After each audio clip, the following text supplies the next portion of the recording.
Assalamualaikum warahmatullahi wabarakatuh.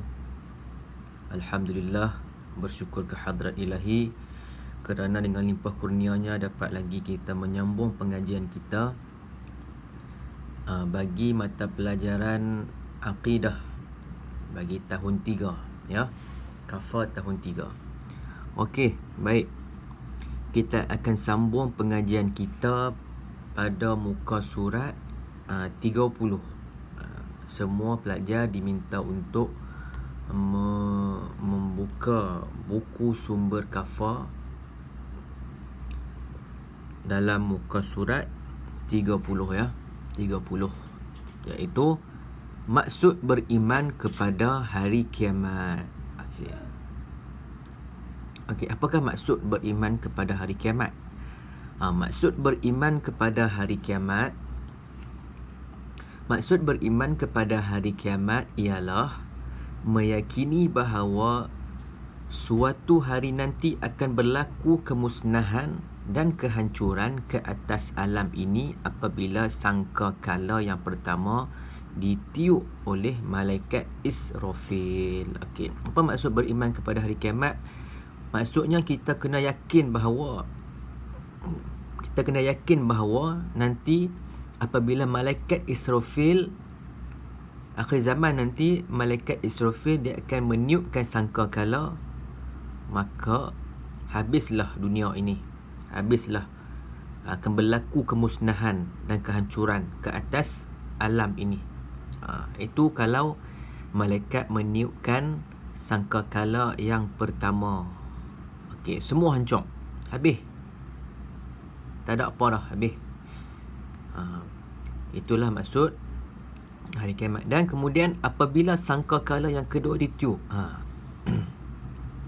sangkakala yang kedua ditiup, apabila sangkakala yang kedua ditiup pula, manusia dan jin dibangkitkan semula di padang mahsyar untuk dihisab amalan mereka serta ditempatkan di syurga atau di neraka. Okey, kali pertama malaikat dia tiup, semua habis mati, semua hancur. Satu dunia, satu alam. Tapi kali kedua pula apabila ditiupkan sangkakala, manusia dan jin ni akan dibangkitkan balik. Okay, semua hidup, semua berkumpul di padang mahsyar pada masa tu. Untuk apa? Untuk dihisab amalan. Untuk dikira balik amalan kita, amalan baik kita banyak mana, amalan jahat kita banyak mana. Untuk apa? Untuk Allah letakkan dia ni duduk dekat neraka ke duduk dekat syurga. Itulah maksud beriman kepada hari kiamat. Kita kena yakin benda ni betul. Kita kena yakin dalam hati kita bahawa nanti apabila sangkakala yang pertama ditiup, semua mati. Apabila sangkakala yang kedua ditiup sekali lagi, semua akan hidup balik daripada mahsyar. Yang tu kita kena yakin dalam diri kita. Itulah maksud kita beriman kepada hari kiamat. Okey, tengok bawah. Hukum beriman kepada hari kiamat. Apa hukum dia? Hukum beriman kepada hari kiamat.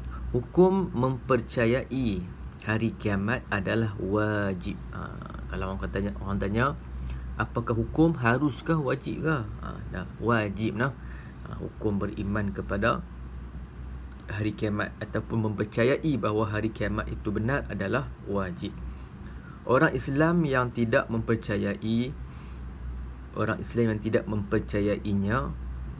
yang tidak mempercayai hari kiamat tu adalah berdosa besar. Siapa dalam hati dia kata hari kiamat tu tak ada mohong berdosa besar.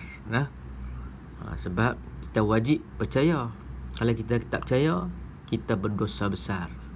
Sebab hari kiamat itu memang betul-betul ada. Sebab Allah dah cerita dah dalam Al-Quran. Allah dah cerita dah dalam surah yang kita baca sebelum ni, surah Al-Zalzalah. Okey, kemudian kita beralih kepada muka surat 31. Yang ni dia menceritakan bahawa tanda-tanda hari kiamat. Nanti hari kiamat nanti, sebelum terjadi hari kiamat yang betul-betul ni, dia kena ada tanda-tanda dulu. Ada tanda-tanda ni barulah terjadinya kiamat. Kalau tak ada tanda-tanda ni, kira tak jadi lagi lah kiamat. Okey. Dia ada tanda-tanda yang kecil, dia ada tanda-tanda yang besar. Kita baca dulu tanda-tanda yang kecil. Okey. Tanda-tanda hari kiamat.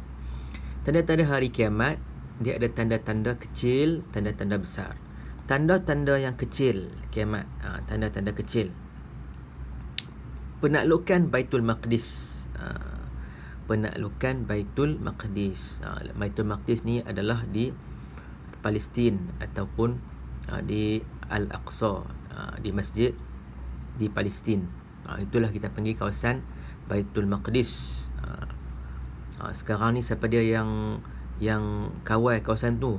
Kawasan tu sekarang dikawal oleh tentera Israel, Zionis Israel. Kalau orang Islam pada zaman tu, pada zaman lah ni, orang Islam dapat takluk Baitul Maqdis tu, maksud kata kiamat, tanda kecil telah berlaku. Lah ni masih lagi di bawah Israel. Okey, zina. Nombor 2, zina dan bunuh bermaharajalela. Zina dan bunuh. Okey, zaman lah ni memang dah terjadi dah ni. Pada tanda-tanda kecil ni banyak berlakunya perzinaan, pembunuhan dalam peperangan, bermaharajalela. Jadi banyak. Itulah tanda-tanda kiamat kecil. Tanda-tanda kecil kiamat. Pemimpin terdiri daripada orang jahil dan fasik. Orang yang pemimpin pada zaman pada lah ni, kalau kita nak tahu berlakunya kiamat, berlakunya tanda-tanda kecil adalah pemimpin pada zaman tu nanti, pemimpin yang jahil, yang bodoh, yang tak tahu apa, dan yang fasik. Dah lah dia jahil, dia bodoh, dan juga dia fasik. Fasik ni orang yang melakukan dosa, orang yang selalu melakukan dosa. Itulah orang pemimpin pada akhir zaman. Okey, tengok nombor 3. Nombor 4. Orang hina mendapat kedudukan terhormat. Orang-orang yang terhina lah, orang-orang yang tak bagus lah, mendapat kedudukan yang terhormat. Orang hormati dia. Yang tu akhir zaman lah tu. Nombor 5. Bermewah-mewah mendirikan masjid dan membanggakannya. Pada akhir zaman nanti, nak tahu kata kiamat kecil berlaku ataupun tanda-tanda kecil kiamat, orang berlumba-lumba membuat masjid dan membangga-banggakan masjid. Berlumba-lumba membuat masjid yang mewah-mewah. Nombor 6 pula, muncul kekejian, memutuskan kerabat, memutuskan hubungan adik-beradik, kerabat lah tu, dan hubungan dengan jiran tetangga. Dengan jiran pun kita putuskan hubungan. Itulah tanda-tanda kiamat. Tanda-tanda kiamat. Tanda-tanda kecil kiamat. Okey, nombor 7. Ramai orang yang menuntut ilmu kerana kedudukan dan pangkat. Dia bukannya menuntut ilmu untuk beramal pun, kan? Nombor 7, bukan nak menuntut ilmu untuk beramal soleh. Dia bukan menuntut ilmu untuk memberi manfaat kepada orang lain, tetapi dia menuntut ilmu semata-mata untuk dia mendapat pangkat yang tinggi sahaja. Itu akhir zaman. Okey, yang ke-8 adalah ramai orang soleh meninggal dunia. Orang-orang yang soleh, ulama-ulama ramai yang akan meninggal dunia pada zaman akhir zaman nanti. Kita ni pun dah ramai dah, pada zaman ni ramai dah ulama-ulama yang hebat-hebat telah meninggal dunia. Jadi kita ni pada zaman sekarang ni dah ada dah sedikit demi sedikit tanda-tanda kiamat yang kecil, ataupun tanda-tanda kecil kiamat. Dah ada sikit-sikit. Jadi kita kena berjaga-jagalah pada zaman sekarang ni. Okey, baik. Setakat itu sahaja pengajian kita pada hari ini. InsyaAllah kita akan sambung tanda-tanda kiamat besar pada masa yang akan datang. Assalamualaikum warahmatullahi wabarakatuh.